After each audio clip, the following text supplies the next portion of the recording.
Joining me now, Mount Sinai Hospital Icahn School of Medicine and Competitive Enterprise Institute Senior Fellow, Dr. Joel Zinberg. Dr. Zinberg, I read your writings in the New York Post and the Wall Street Journal religiously. Why won't the CDC and the Biden administration get behind rolling back these mask mandates?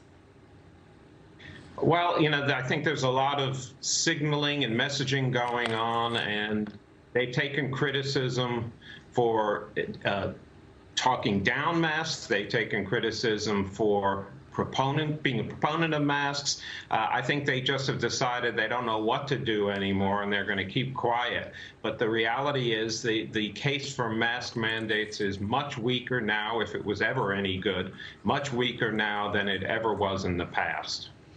The cloth masks don't work. They've admitted that. Children in New York State, for example, children are still being forced to mask in school. They should have rescinded that order first, then rescinding the order on masking in businesses, for example. But I stopped wearing a mask after I got COVID the second time in December, and it was refreshing yesterday to just go in stores and you'd have the kind of always there security guards. They wouldn't have masks on, and they'd be like, "Come on in." It was, it just was a little bit of freedom for people. Yeah, well, look, there's no question that the people who are hurt most by masks are the kids, because it's impairing their educational experience. They can't see the lips, and they can't hear their teachers.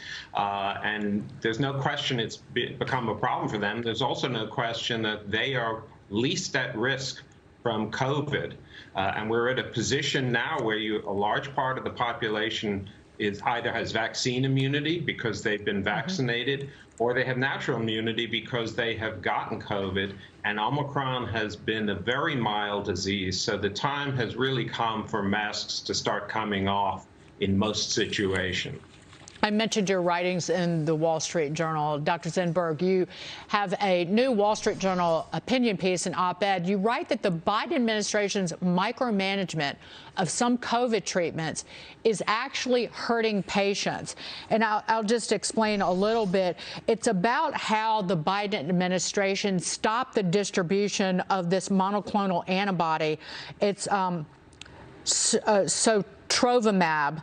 It's made by GlaxoSmithKline, and they stopped distribution and gave kind of a mixed answer as to why. And that was the very treatment that would have worked and does work against Omicron.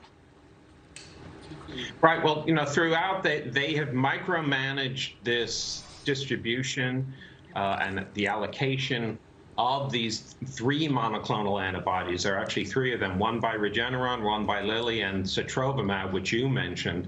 And they decided that they know better than the physicians. They know better than people like me who went to med school and then did years of post-med school training. They know better what drugs work. They know better what variants are predominant in a particular area, and all they've done is made sure that these drugs are in short supply, that everyone's confused, and they probably harmed patients because of it. That's the issue, is because they put a stranglehold on the distribution of these monoclonal antibodies, particularly the GlaxoSmithKline one that works best against Omicron. That it's possible to say people might have died because they couldn't get antibody treatment or suffered severe illness. Right. In late November, after Thanksgiving, they decided to pause the distribution of Sotrovimab. And they gave a variety of different answers, none of which really made sense. They finally restored its availability in December. Middle of December, but it was pretty clear at the very beginning of the month that Sotrovimab was actually the only one of the 3 that had good activity against Omicron. The problem is they only had about 50,000 doses on hand. They haven't done the type of warp speed distribution and production arrangements that made sure that you had adequate production and adequate amounts on hand. So as a result, those were in short supply. And the worst thing now is that just about 2 weeks ago, they decided they were going to withdraw the emergency use authorization for the other two monoclonal antibodies.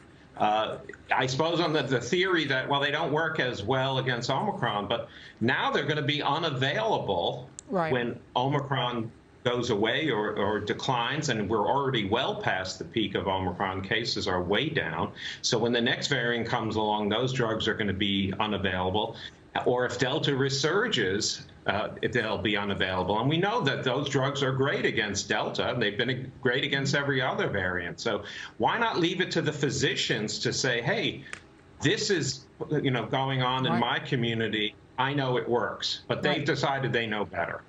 Right. I got a monoclonal antibody infusion when I had COVID the first time, and it was the only thing the hospital that I went to could get from the federal government, and it was not one that was effective. I basically got an infusion that likely did not work on the variant that I had, but that's all they had because, again, the government was controlling it. So you want to know what socialized medicine looks like? This is just a little taste of it.